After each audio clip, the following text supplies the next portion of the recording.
Good evening, everyone, and thank you for attending the ScleroLens Education Society webinar for this evening. I would like to introduce this evening's speaker, Dr. Jaime Ibanez. He is a practicing optometrist who graduated from the University of La Salle, Colombia, and was a resident practitioner specializing in contact lenses at the University of Houston, Texas. Dr. Ibanez has more than 25 years of experience providing non-invasive refractive cosmetic and prosthetic solutions, along with specializing in designing contact lenses. Dr. Ibanez has co-managed complex eye care cases, and his work has been recognized by ophthalmology and optometric practices in LATAM.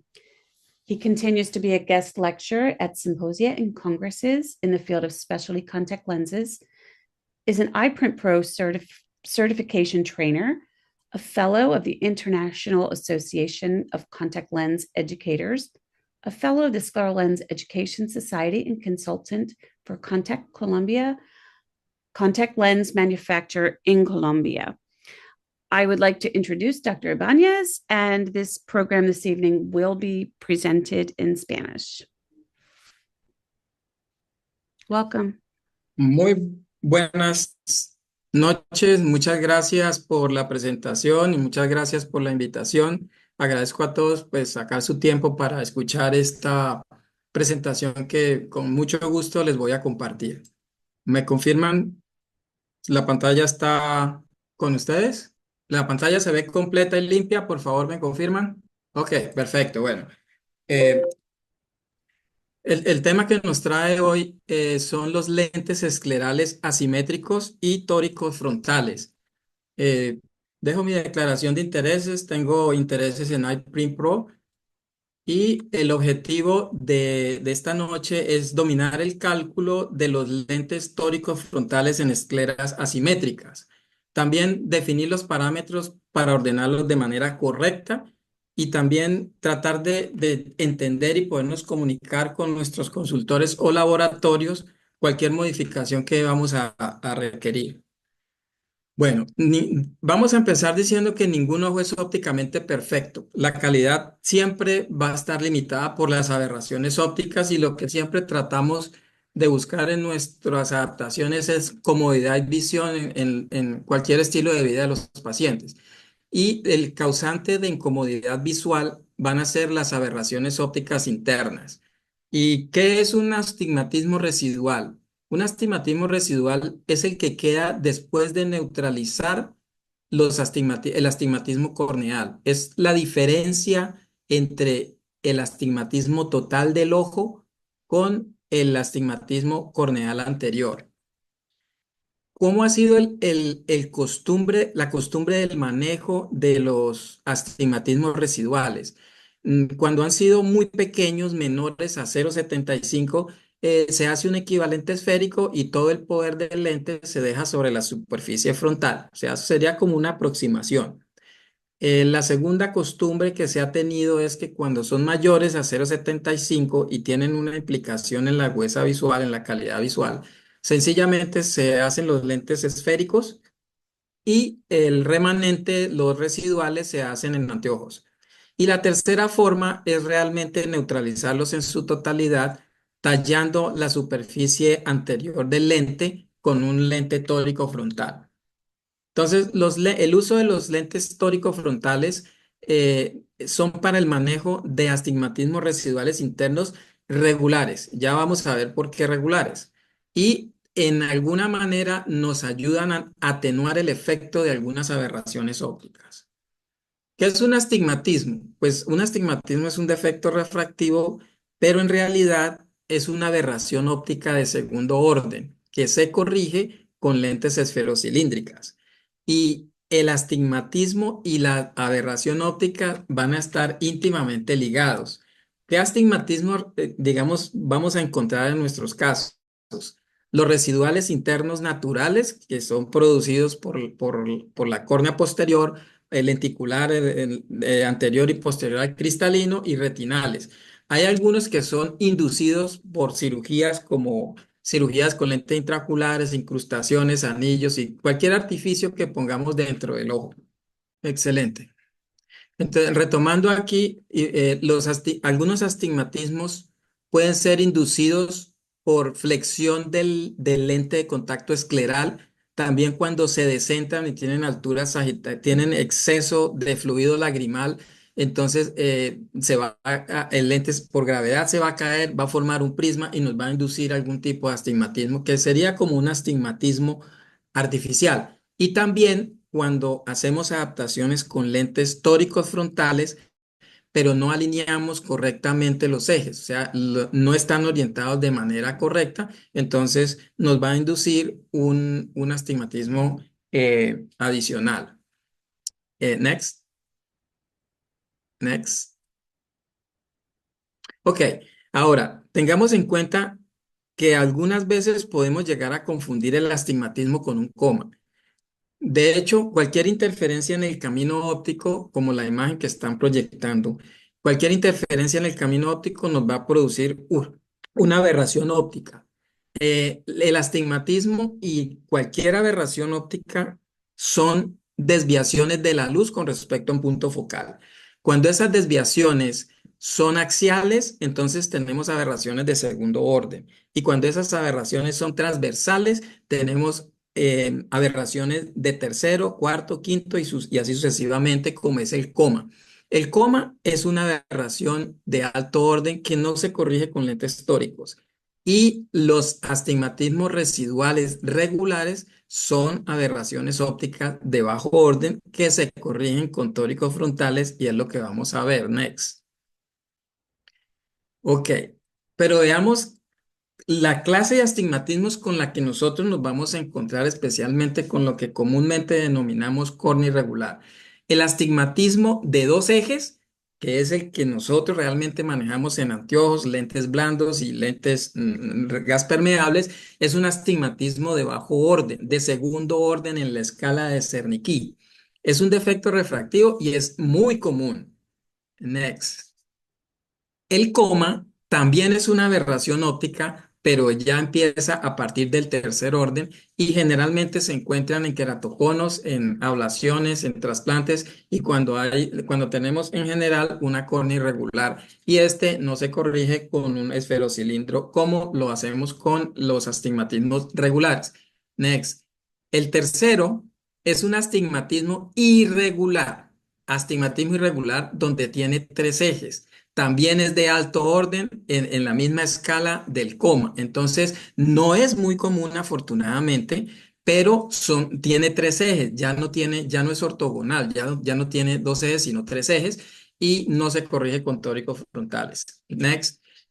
Los siguientes ya son astigmatismos poligonales, es decir, que no tienen dos ni tres ejes, sino que tienen de cuatro ejes en adelante y a partir de la escala de Cernicki empieza a partir del cuarto, quinto, sexto y así sucesivamente en orden, teniendo astigmatismos cuadrangulares, pentagulares. ¿Qué quiere decir esto? Que tienen cuatro ejes, no dos, sino cuatro. Estos astigmatismos irregulares no se corrigen con la óptica convencional. Next. Entonces, aquí tenemos que en el segundo orden son los defectos refractivos que manejamos generalmente en anteojos y lentes de contacto. Next. Y estos los podemos corregir con lentes de contacto esclerales esféricos y tóricos frontales en caso de astigmatismos regulares. Next. Los demás astigmatismos de la tercera escala hacia abajo ya no los vamos a poder manejar con lentes esféricos ni tóricos frontales como lo estamos viendo. Next. Pero en general, las aberraciones ópticas que más tienen impacto en la calidad visual son las del centro de la pirámide y next se van a corregir con una óptica especial que se llama wavefront. Next. Muy bien, ahora, pero ¿cómo calculamos nosotros los lentes tóricos frontales? Aparentemente sería algo muy sencillo. Sería, pongamos un lente de diagnóstico o un lente de prueba, hagamos una sobrerefracción, escribámosla y enviémosla al laboratorio. Bueno, pues no es tan sencillo. Next. Tenemos que tener un procedimiento sistemático, es decir, primero tenemos que estabilizar rotacionalmente el lente en el ojo. Luego, hallar el poder efectivo. Hay una diferencia entre el poder nominal y el efectivo, ya lo vamos a ver. Y luego sí calculamos los parámetros. Next. Ahora, ¿qué es la estabilización rotacional? Tengamos en cuenta que asimétrico es todo lo que no es esférico. Y esa simetría puede ser ortogonal o no ortogonal. Ortogonal es cuando tiene dos meridianos y están exactamente perpendiculares el uno al otro con una diferencia en dirección de 90 grados. Y cuando no tienen esa ortogonalidad, esa perpendicularidad, pues se llaman no ortogonales, que son meridianos que tienen ejes en diferentes formas. Esto para poder entender lo que viene aquí en adelante, y es que la esclera predominantemente es asimétrica o irregular en su forma. Y cuando hablamos de asimetría, nos estamos refiriendo a forma de la esclera. Cuando hablamos de astigmatismo, nos estamos refiriendo a la óptica. Entonces, tenemos que de pronto definir bien los términos y no expresar la asimetría como astigmatismo. La esclera no tiene astigmatismo. Siguiente, next. Ok, ahora, la mayoría de las escleras son asimétricas por la misma anatomía. La inserción de los músculos extraculares se está a diferentes distancias del limbo, lo que hace que en un lado vaya a ser más curvo, en otro lado más plano. Y en los estudios nos han revelado que a mayor distancia del limbo, mayor va a ser la asimetría. Ya tenemos algunos estudios, next. Y en este estudio que ya es clásico, donde en una muestra de 140 ojos eh, con topografía escleral se tomaron diferentes formas y se concluye que menos del 6% de las escleras son esféricas y más del 90% de las esferas son asimétricas en diferentes formas. Next. Entonces, si más del 90% de las esferas son asimétricas, los lentes con periferias asimétricas nos van a estabilizar rotacionalmente el lente. Es decir, que al ponerlo en el ojo, el lente no se va a girar para ningún lado, sino que se va a quedar aproximadamente estático. Next.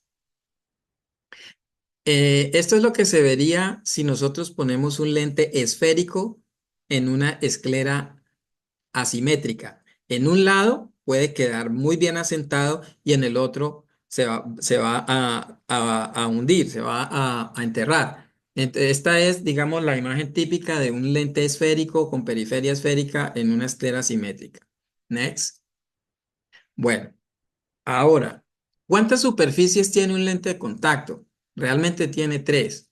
Next, la primera es la superficie interna. Next, que la superficie interna tiene una zona óptica y una zona periférica. La zona óptica es la zona visualmente aprovechable. Next, la segunda superficie es la superficie frontal. Next, y tiene una zona óptica y tiene un lentículo. O sea, la periferia, lo que se corresponde con la periferia es un lentículo y se puede manipular, pero la parte ópticamente aprovechable es la zona frontal. Entonces, tenemos que un lente de contacto tiene dos zonas ópticas, la zona óptica interna y la zona óptica externa.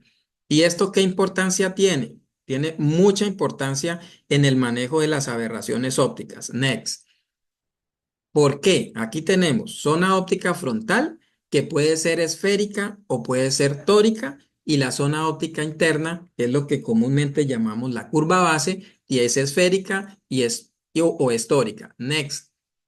Ahora, definiendo un lente de contacto escleral, siempre nos hemos referido, cuando es un tórico frontal, supone que la zona óptica interna es esférica y la zona óptica frontal es tórica. Y adicional, la periferia es tórica. Entonces, ese lente realmente es un tórico frontal peritórico interno. Y la otra forma es cuando tanto la zona óptica frontal es tórica como la superficie interna de la zona óptica es tórica, eso es un bitórico. Pero adicional, la periferia es tórica. Entonces sería un lente bitórico peritórico. Y dirán, ¿para qué se construye un lente bitórico peritórico? Realmente son muy pocas los adaptadores que hacen bitóricos peritóricos y se utiliza para que estas zonas ópticas se hacen más uniforme a la superficie anterior de la córnea. Next. Ahora, cuando tenemos el diámetro de la zona óptica frontal es más grande que el diámetro de la zona óptica interna, es una condición ópticamente favorable para nosotros y es lo que siempre debería hacer en todos los lentes de contacto. Así es de que esto es muy importante, next, porque cuando sucede lo contrario, next, aquí en la imagen estoy mostrando el primer círculo es la zona óptica frontal más pequeño que la zona óptica posterior. Next es una condición ópticamente desfavorable. Entonces, si tenemos una pupila pequeña, como lo muestro en la imagen, next, los rayos que van a venir periféricos no van a tener tanta incidencia en la calidad visual. Next. Y la proyección de lo que vemos va a tener mínima distorsión periférica. Next. Ahora, cuando tenemos una pupila más grande o una pupila promedio, next, vamos a tener aberraciones ópticas, pero son artificiales y no son naturales internas, precisamente por esa disparidad entre las dos diámetros de las zonas ópticas interna y frontal. Next. Y estas personas en la noche pueden llegar a percibir halos. ¿Qué es lo importante de esto? Que nosotros debemos conocer cuál es el diámetro de la zona óptica interna de nuestros lentes, tanto los lentes de diagnóstico de prueba como los lentes que ya se le van a dispensar al paciente. Pero también debemos conocer por lo menos la zona óptica frontal de nuestros lentes de prueba y de nuestros lentes finales, porque en ocasiones podemos hacer una prueba muy bien hecha y cuando vamos a dispensar el lente empezamos a tener problemas de calidad visual. Entonces, esto es algo que es como preliminar antes de entrar al tema de los lentes tóricos frontales en lentes asimétricos. Next. Ahora, hablemos de marcación para poder entender la orientación. Las marcas son puntos, líneas, letras, números que van a ir en láser o van a ir tallados, fresados sobre la superficie de los lentes de contacto. ¿Cuál es el propósito del marcado? Localizar ejes, localizar el eje de los meridianos, bien sea el meridiano más plano, el más curvo, en lentes con periferias tóricas, cuadrantes específicos e inclusive hasta en lentes de forma libre. Next. Ahora, cada laboratorio tiene su propio sistema de marcación. Aquí no hay un estándar de la industria que nos diga que todos los lentes los tienen que marcar de diferentes maneras. Generalmente marcan el meridiano más plano, pero cada laboratorio tiene su propio sistema de marcación y tenemos que familiarizarnos con cada laboratorio cómo marcan sus lentes para poder manipular la óptica del lente. Next. Ahora, cuando nosotros vemos un lente de contacto, tenemos una vista y cuando tenemos la superficie cóncava hacia el observador, se llama vértice interno. Next. Y cuando lo vemos de frente, se llama vértice frontal. Normalmente nosotros nuestras evaluaciones de los lentes de contacto esclerales y en general las hacemos en vértice frontal, pero la construcción del lente se hace al revés. Next. Cuando se elabora un lente, lo primero que se va a tallar o cortar es la superficie interna, o sea, es un vértice interno. En los lentes esféricos no hay problema. Next.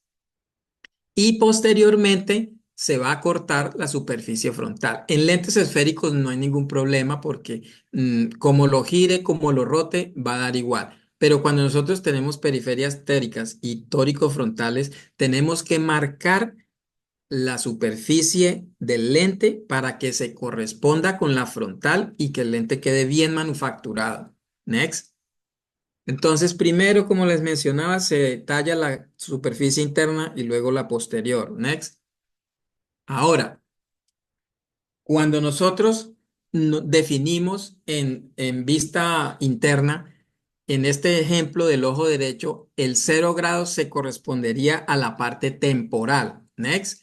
Pero cuando se va a tallar la superficie frontal, la parte temporal se va a convertir en nasal, es decir, se invierte. Y esta es la posición que nosotros debemos referirnos cuando hagamos nuestros lentes tóricos frontales, es en vértice frontal y no en vértice interno.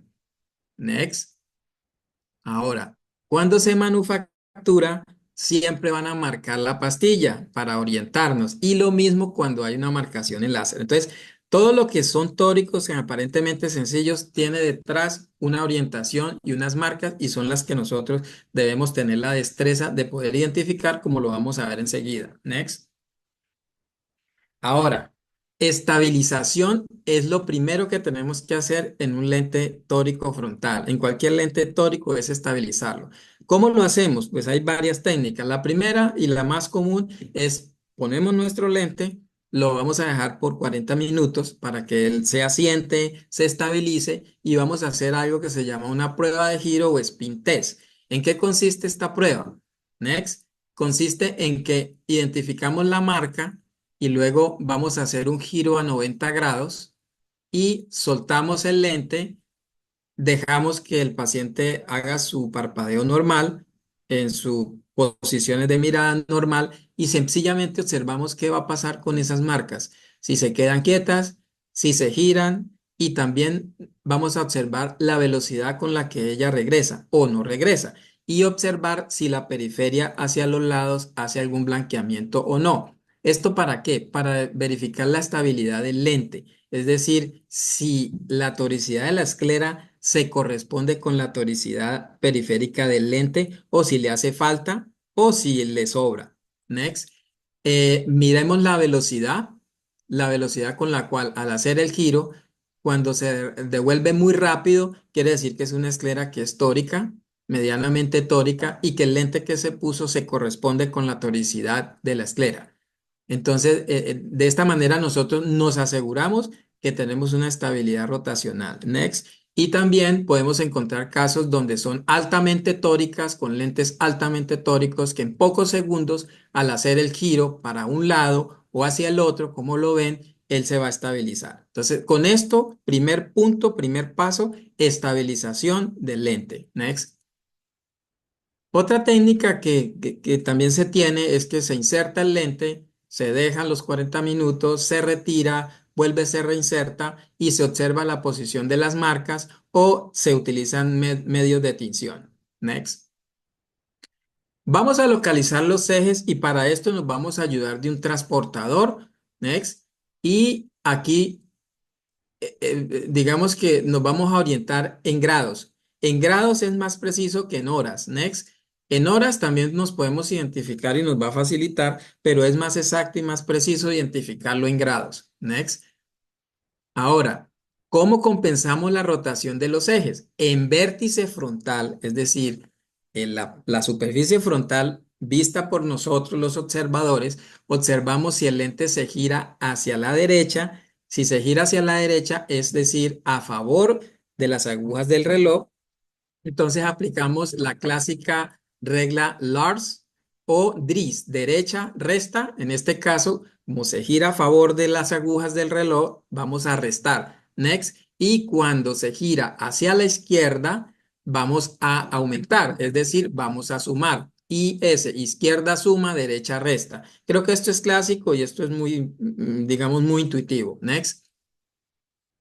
Ahora, ¿qué es poder nominal? El poder nominal de un lente es con el que llega en la etiqueta de manufactura.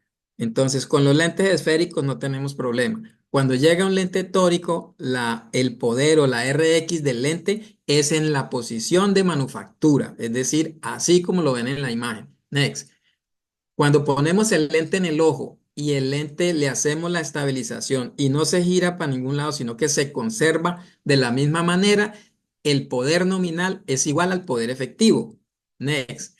Pero cuando el lente se nos gira hacia la derecha, el poder nominal no es igual. Tenemos que hacer la compensación Dries, es decir, derecha resta, izquierda suma. En este caso, como se fue a favor de las agujas del reloj derecha, se va a restar. Next.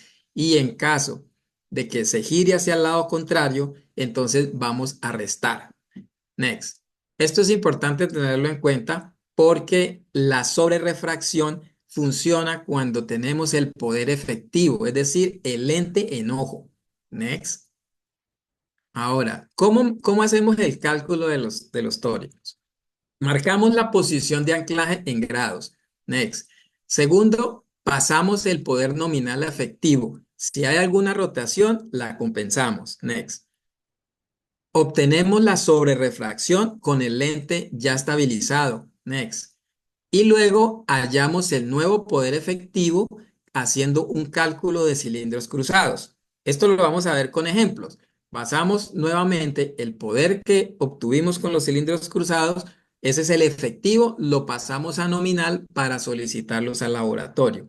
La ventaja que tenemos es que tenemos el apoyo de los consultores y de los asesores en los laboratorios y ellos nos van a pedir en sus formatos toda esta información. Sin embargo, nosotros tenemos que entenderla. Next.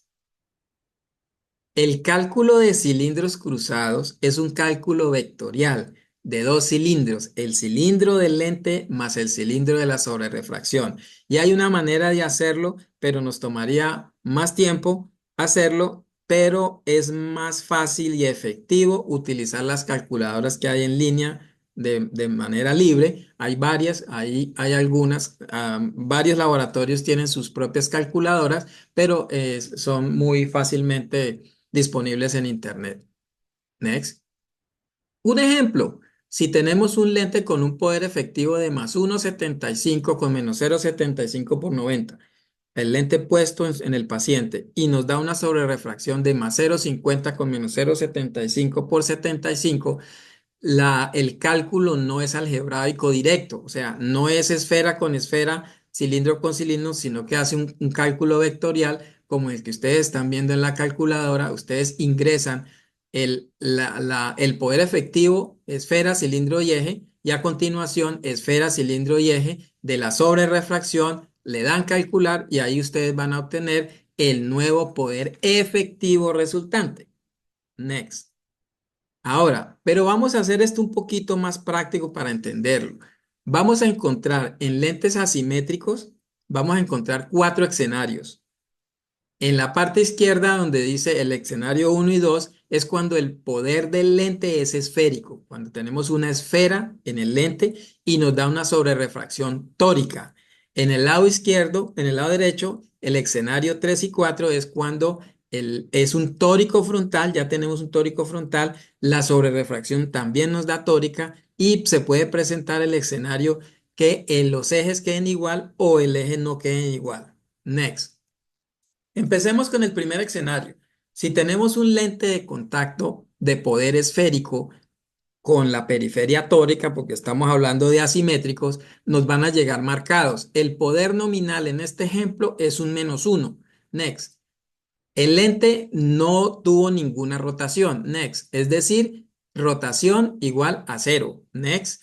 Y si tiene rotación igual a 0, el poder nominal esférico es igual al poder efectivo. Así el lente, si hubiera girado, un lente esférico, se gire o no se gire, va a conservar su poder esférico. Next. Ahora, ¿qué tal si tenemos una sobrerefracción tórica? Tenemos que hacer el cálculo. Como no hay, como es un lente esférico y el otro es tórico y está estabilizado en el mismo eje del nominal, entonces simplemente hacemos una suma algebraica de esfera con esfera, cilindro y eje con eje. Next. Al sumarlo, en este caso nos daría -2 menos 1 por 30. Esa es nuestra RX efectiva. Es la que el paciente tiene que tener cuando el lente esté en el ojo. Next. Y en este caso, como no hubo ningún giro, la RX efectiva es igual a la RX nominal en vértice frontal y esa es la que se va a enviar al laboratorio y esa es la que va a llegar en la etiqueta del LED. Next. Bueno, pongámosle a este mismo ejemplo lo mismo, pero que el lente tenga algún giro. Next. En este caso, el lente se nos rotó, hizo un giro. Next. Y ese giro fue hacia la derecha. Entonces, si se gira a la derecha, habría que derecha, resta. Next. Entonces, de 180 nos pasó a 160, el lente se giró 20 grados. Lo vamos a tener ahí en cuenta para el final. porque como es un lente esférico, se gire o no se gire, el -1 va a quedar de -1. Next, el nominal va a quedar nominal de -1 porque no tiene nada que ver que se gire porque es un lente esférico. Next, ahora, si nos dio la misma sobrerrefracción del caso anterior, entonces nosotros vamos a sumar algebraicamente +1 -1 -1 -2. Esa es la RX efectiva. Esa es la que necesitamos que cuando el lente se ponga en el ojo, el paciente la vea a 30 grados. Pero resulta que como el lente se giró, tenemos que compensar ese giro. Y la compensación se hace contraria a la regla DRIS. Ahí derecha no resta, sino que suma. Next. Y convertimos el 30 grados, le sumamos los 20 del giro, nos da 50 grados. Next. Y los demás datos se conservan. Esfera y cilindro se conservan, solamente vamos a cambiar el eje a 50 grados. Ese es el valor que va para manufactura y el que vamos a recibir en la etiqueta. Si ese lente lo ponemos en el ojo, cuando se gire los 20 grados, ahí sí le vamos a restar los 20 con la fórmula DRIS y lo vamos a tener a 30, que es donde realmente lo necesitamos en el ojo. O sea, al aire, en la etiqueta, está a 50 y es el nominal, y cuando está en el ojo, lo necesitamos a 30, que donde él se gire. Next. Ahora, compliquémonos un poco más. Ya no tenemos un lente de contacto esférico de prueba, tenemos un lente tórico. Ya nos llegó nuestro lente y a nuestro paciente le dio una sobrerrefracción tórica también. Next. En este caso no hubo rotación, simplemente al lente tórico frontal nos dio una sobrerrefracción tórica. Next. Y como no hay un giro, next, entonces va a quedar igual. El nominal es igual al efectivo porque no hubo giro después de estabilizarlo.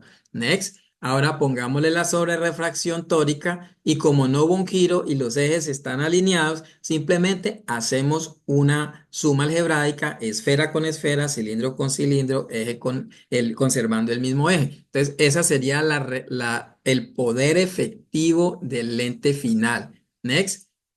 Y sería igual al poder, al poder nominal y ese es el que iría a manufactura. Entonces, cuando este lente nos llegue y lo ponemos en el ojo, como él no se gira y necesitamos que esté a 30 grados, ahí va a estar en el lugar donde queremos tenerlo.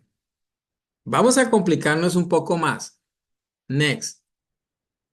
El mismo caso, tenemos el mismo lente, poder nominal, el que ustedes están viendo, -1 -1 50 por 30. Next. Pero resulta que el lente se giró, next, y se giró 20 grados a la derecha. Aquí ya nos cambia el panorama porque hay dos giros. Next. Primero, como es un lente tórico frontal y se giró, el poder efectivo no va a ser igual al nominal. Tenemos que a la derecha resta, le vamos a restar los 20 grados que se giró al eje del poder nominal, que sería 30 grados. En la etiqueta, en ojo serían -20, serían 10, y en la RX efectiva es de -1, -1 50 por 10. Next. Ahora, cuando ponemos y le hacemos la sobrerrefracción, ya no podemos hacer una suma algebraica porque ya no estamos hablando de dos ejes, estamos hablando de una combinación bicilíndrica. Entonces, ahí es donde hacemos el cálculo vectorial con las calculadoras. Next, ingresamos nuestros datos a la calculadora, primera esfera, primer cilindro y primer eje, que es el eje del poder efectivo en ojo, y después en la parte de abajo ponemos la segunda RX, que sería la sobrerrefracción. Y al darle calcular, este es el valor que nos daría. La calculadora, depende cómo esté parametrizada, nos da el valor sin aproximación o con aproximación. En este caso nos la da sin aproximación y nos da -2.07, -2.36 a un eje de 18 grados. Ese es el valor de la potencia de la RX del lente que necesitamos que esté cuando está en el ojo.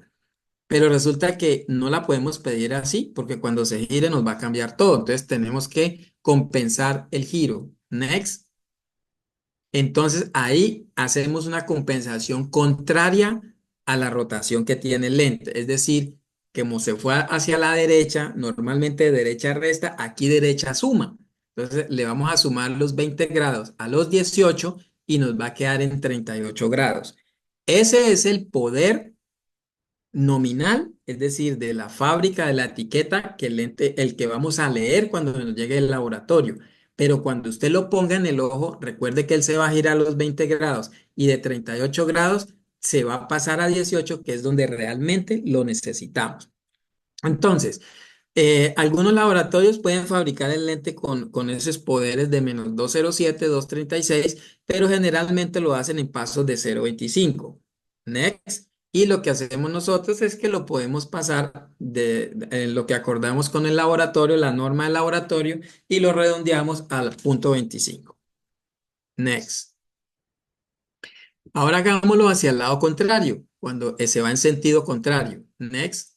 Aquí el lente se giró, next, pero se giró en sentido izquierda, es decir, contrario a las agujas del reloj. Next. Entonces, en este caso, aplicamos la regla simplemente para pasar de la Rx nominal a la efectiva, tenemos que sumar los 70 grados que se giró, se los vamos a sumar al eje y nos va a dar 100 grados. Entonces conservamos esfera y cilindro, pero le ponemos el nuevo eje que son 100 grados. Esa es el poder efectivo del lente en el ojo, de ese lente tórico frontal. Ahora, si nos complicamos algo más, next, vamos a tener una sobrerefracción tórica de ejes distintos. Tenemos que nuevamente hacer el cruce de cilindro con la calculadora. Next, ingresamos nuestros datos y obtenemos el nuevo valor que es el poder final efectivo. Ese es el poder del lente que necesitamos en el ojo. Pero como este lente se está girando los 70 grados, tenemos que hacer la compensación contraria al giro para poder mandarlo a manufactura. Next. Entonces aquí vamos es a restar. ¿Cuánto? El mismo valor en que el lente se va a girar. Y al sumar al restar los 79 grados menos los 70 del giro, nos va a quedar a 9 grados. Así nos va a llegar en la etiqueta menos 276 menos 0,98 por 9 grados. Y cuando nosotros lo pongamos en el ojo, esos 9 grados se nos van a convertir en 79 porque se va a rotar. Next. Y también hacemos la aproximación en paso de 0,25 para solicitarlo a manufactura. Algunos laboratorios trabajan con pasos más pequeños y sería lo recomendable porque es mucha mejor calidad visual la que obtenemos cuando el poder del lente es exacto. Next. Bueno, ¿y qué pasa si todo lo anterior no nos funciona? Entonces, ¿por qué no nos funciona? Porque no estabilizamos correctamente el lente. Todos estos cálculos los podemos hacer, pero si nos llegamos a equivocar en los grados del giro, si no estabilizamos el lente, pensamos que estaba estable y no estaba estable, entonces eso nos va a inducir una aberración óptica y vamos a tener casos donde dicen, no, yo no puedo obtener una buena calidad con el lente tórico frontal. Next. No funciona cuando realmente nosotros estamos confundiendo un coma con un astigmatismo residual regular, porque es que el coma tiene eje y el astigmatismo regular de dos ejes también tiene ejes. Entonces, podemos fácilmente confundir, digamos, el coma con un astigmatismo residual. Podemos confundir un astigmatismo residual regular con un astigmatismo residual irregular. Y recuerden, los astigmatismos residuales regulares se corrigen con tóricos frontales esferocilíndricos. Los astigmatismos residuales irregulares no. Next. Las aberraciones ópticas, podemos tener aberraciones ópticas resistentes a corrección. Dije resistentes, mas no imposibles. ¿Cuándo? Cuando hay cicatrices en la córnea, en el cristalino, en cualquier estructura que esté en el camino óptico, no hay ninguna óptica que nos vaya a dar una corrección al 100%. Todo lo que son las opacidades y también cuando tenemos pupilas paralíticas midriáticas, es decir, no hay una miosis, entonces vamos a tener dificultades en cuanto a la calidad visual. Next. Bueno, si lo anterior no funciona, tenemos que asegurarnos nosotros de que tenemos una estabilización rotacional bien definida. Y la estabilización rotacional mejor definida se hace con lentes de tecnología de elevación específica. Ustedes lo pueden hacer con perfilómetros por métodos de impresión y estas geometrías en la forma del lente, la forma periférica del lente es guiada por data, es decir, no es guiada por los medios tradicionales de poner un lente de prueba, sino que vamos a tener una data muy específica con elevaciones y depresiones y es la mejor forma para que nos garanticemos una estabilización del lente y nos vaya a funcionar la toricidad frontal. Next. Ahora, una vez estabilizado, tenemos que nosotros definir muy bien los parámetros del lente, la relación entre curva base y poder. Eh, Tengamos en cuenta que cuando estamos frente a aberraciones ópticas de alto orden, vamos a requerir una óptica especial que es wavefront.